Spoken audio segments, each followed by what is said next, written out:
But if I may take the next, a minute or so, because Yunus is like a London bus, Anand. You wait for a long time and he does nothing, and suddenly he does 2 or 3 calamitous acts. Yes, that, we have the Seven Sisters as landlocked and the only gateway is, well, clearly he is acting as a puppet of China. If I may like to spend a minute on, because that is also very important, that's possibly because of illegal immigration that now takes more importance than just throwing out the illegal immigrants. Because the mainland access, as we know, to Northeast is constrained by the so-called Chickle Neck or, Silguri Pass. And 95% of all our trade with the Northeast goes through Chickle Neck.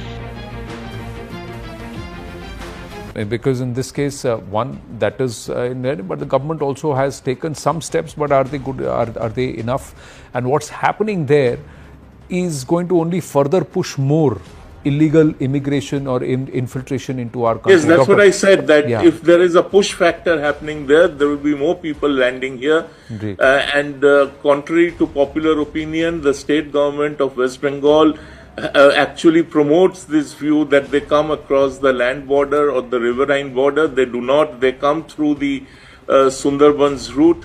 And not only will they have sort of an excuse that we need to find a safe refuge from our tormentors, but you will also have the perpetrators trying to come in, and it will be a big mess over here. True. A lot of radicals will come in and infiltrate as refugees into our country, and that's a serious security threat. We've seen some of these unfold, Dr. Ranganathan, even in Europe. Where from Syria, a lot of the ISIS cadre have now moved into the rest of Europe, and they are facing the ramifications or the repercussions of the same currently, even as we speak. Yes, Dr. Ranganathan. No, I think Kanchan explained the whole issue very, very well.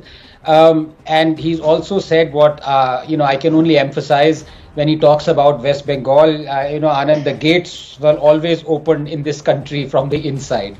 And as Elon Musk was worrying before the American elections, that, a plan is in place by the Democrats, whereby they would never ever lose the swing states, because they would get in so many of these immigrants that they would always vote Democrat. So once the demography of a state changes, when you bring in these illegal immigrants, it's game over.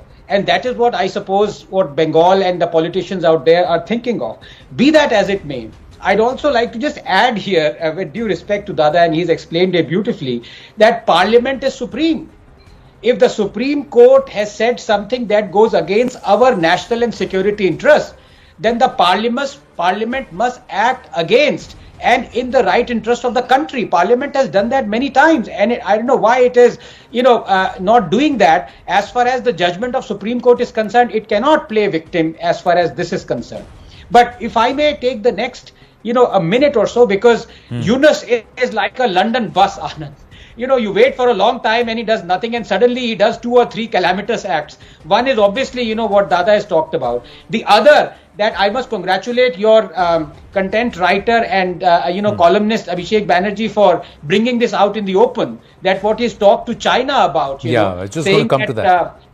Yes, that, we have the Seven Sisters as landlocked and the only gateway is, well, clearly he is acting as a puppet of China. If I may like to spend a minute on, because that is also very important, that's possibly because of illegal immigration that now takes more importance than just throwing out the illegal immigrants. Because the mainland access, as we know, to Northeast is constrained by the so-called Chickle Neck or, Silguri Pass. And 95% of all our trade with the Northeast goes through Chickle Neck. Now, India actually had planned 2 economic corridors. The Bhutan, Bodoland, Bay of Bengal or B3 corridor, and the Hilli Mahendraganj Transnational Economic Corridor or the HMT corridor. They will, when complete, revolutionize connectivity, trade and security in the entire region, and that is what is troubling China and its newfound poodle Yunus. The Meghalaya Chief Minister Sangma already claimed that 100-kilometer HMT corridor will cut travel time and cost by half. Now Bangladesh is flanked by Hilli in West Bengal and Mahendraganj in Garo Hills of Meghalaya.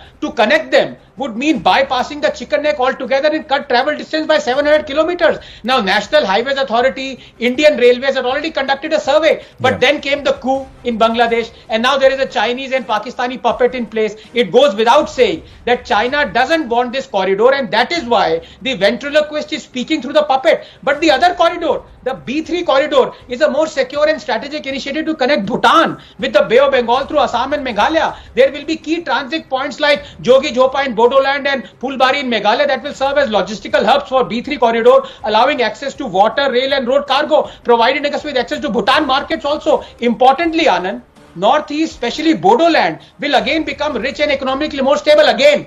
That is what China doesn't want. And so it is acting through its puppet. So it's a double whammy like a London bus. No, interesting that can I just add to what Anand said just now? Sure. Yeah, interesting. You use this analogy. The fact is that Mohammed Yunus was seen as a US puppet, and now he's seen as a Chinese puppet. So, you know, how they swing, like the Pakistanis also do when convenient. He's somebody's puppet. I mean, let me just put some context to this.